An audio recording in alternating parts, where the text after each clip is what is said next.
Agit, vous dites que vous n'êtes pas croyant. Est-ce que c'est facile aujourd'hui de dire « je ne suis pas croyant » quand on vit, ce qui n'est plus votre cas, dans une cité?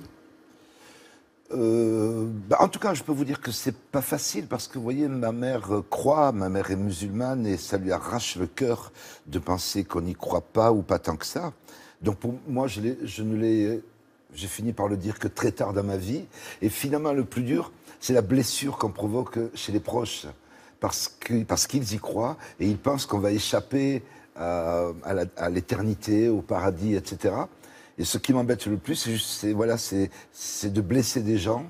Et donc, c'est une navigation, une schizophrénie supplémentaire entre être en adéquation avec soi-même et protéger ses proches.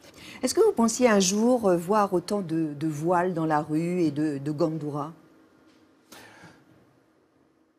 Je pense que je crois que j'étais choqué quand je me suis rendu compte d'autant de filles qui aient besoin de se voiler, parce que j'ai dû rêver d'une France laïque, j'ai dû rêver d'une France où la modernité l'aurait emporté sur l'avenir, l'aurait emporté sur le passé, qu'on n'ait pas besoin de refuge. Comment vous l'expliquez? Je pense que... C'est de la provocation? Pas tout le temps. Je pense que c'est des gens qui ont eu peur parce qu'on n'est pas protégé dans les familles, parce que ces familles étaient trop fragiles. Et puis la République, encore une fois, la République qui n'a pas été présente dans ces quartiers, qui n'a pas été présente auprès de nos parents pour les rassurer, pour faire en sorte qu'ils n'aient pas à avoir peur. Nous, on a vécu avec des parents apeurés. Et donc ça n'a pas aidé. Et donc il a fallu trouver un refuge. La République a été trop faible. Encore aujourd'hui, elle ne rassure pas les enfants de l'immigration.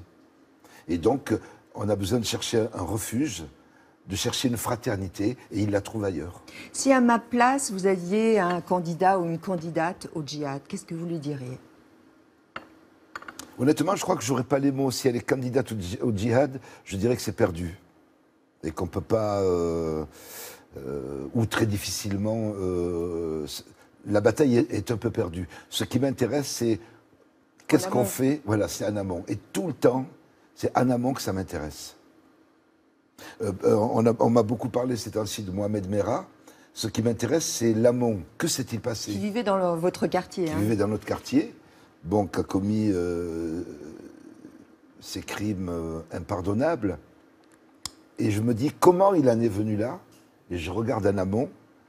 Et comme tous les meurtriers, je vous dirais, comme tous ceux qui commettent des crimes, ce qui m'intéresse, c'est comment un homme peut devenir un animal ou comment un homme peut devenir un barbare. Et donc, c'est bon. Alors, évidemment, c'est le travail des politiques d'anticiper. Pas que, vous me direz. Et pourquoi vous, par exemple, dans votre famille, personne n'est tombé dans cet extrême? Moi, j'en reviens à ma mère, qui a été un personnage absolument exceptionnel. Elle s'est donné corps et âme pour que ces mômes acquièrent le savoir universel. Donc là, vous parlez d'éducation. Oui, je parle d'éducation. Et elle a trouvé, elle, l'énergie pour ça. Et toutes les mères ne trouvent pas cette énergie. Et il y a des mères qui trouvent cette énergie et qui disent, moi je n'ai jamais vu ma mère manger de la viande. Je l'ai vue ranger des os. Et donc, parce que si le savoir, il est pour vous, la viande est pour vous. Moi, je n'ai pas les moyens de ça. Donc une vie de sacrifice. Donc une vie de sacrifice total, jusqu'à même oublier qu'elle a été femme. Elle me disait, mon fils, je n'ai même pas été femme. Ça vous donne, si vous voulez, des envies de vous élever. Et j'ai fait quelques efforts, le bac, pour l'apaiser.